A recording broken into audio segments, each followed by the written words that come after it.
Horlicks খাইও না, হরলিক্সে চিনি, হরলিক্স খাবা না। অনেক অভিভাবক মনে করে হরলিক্সে ব্রেন বাড়বে, ব্রেন ধ্বংস হয়। এটা নিয়ে পরে বলবো, খালি এইটুকু বললাম, হরলিক্সে 10 গ্রামে 7 গ্রাম চিনি, ফালতু জিনিস, সত্যি কথা, ফালতু। আচ্ছা, যে জিনিসটা বলতেছিলাম, আচ্ছা এই ছোট্ট বাচ্চারা এবং অভিভাবক সবাই, এবার গরুর দুধ থেকে 1-2 দিন পরে কি দই পাওয়া যায় না? দই থেকে পাওয়া যায় মাখন, মাখন থেকে পরবর্তীতে পাওয়া যায় ঘি। বলতো গরুর দুধের দাম বেশি না দইয়ের দাম বেশি? দইয়ের দাম বেশি না মাখনের দাম বেশি? মাখনের দাম বেশি না ঘিয়ের দাম বেশি?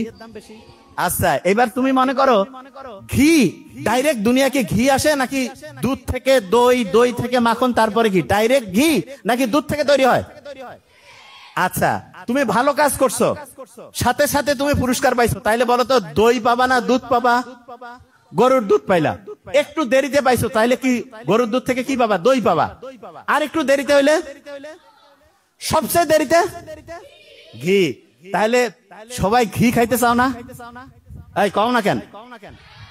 ব্রেইনের জন্য খুব উপকারী। ছোট্ট বাচ্চা যারা আছো, মা এবং অভিভাবকদেরকে বললো প্রত্যেকদিন একটু হইলেও ঘি খাওয়াবেন, ব্রেইন অ্যাক্টিভ হয়। ব্রেইনের তথ্যগুলো যে রাস্তা দিয়ে যায় না, আচ্ছা এই রাস্তা দিয়ে যাওয়ার জন্য আমরা অনেক সময় করি না একটা জিনিস, ওই যে যারা হুন্ডা চালাই, যাতে খুব ভালোভাবে হচ্ছে ইঞ্জিনটা চলে, এই জন্য মোবিল টোবিল দিয়ে একটু করি না? এইরকম ব্রেইনের রাস্তাটা হচ্ছে ওইরকম মোবিলের মতো কাজ করে হচ্ছে ঘি। প্রত্যেকদিন ঘি খাবো একটু করে, প্রত্যেকদিন। এই ছোট্ট বাচ্চারা, আল্লাহর কাজ করতেছো, আল্লাহ খুশি হয়েছে, কিন্তু তোমাকে দেরিতে দিচ্ছে, তাহলে কি দিবে বলো তো?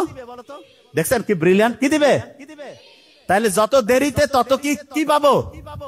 ঘি পাবো। কি পাবো?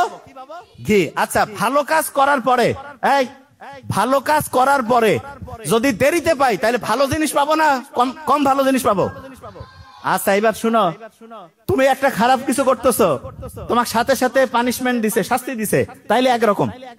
যদি অনেক দেরিতে পানিশমেন্ট দেয়, তাইলে ভালো না খারাপ? খারাপ। তাইলে একটা খারাপ কাজ করতেছো, ওই সময় আল্লাহ ধরে নাই, তাইলে দেরিতে ধরবে কি ধরবে না?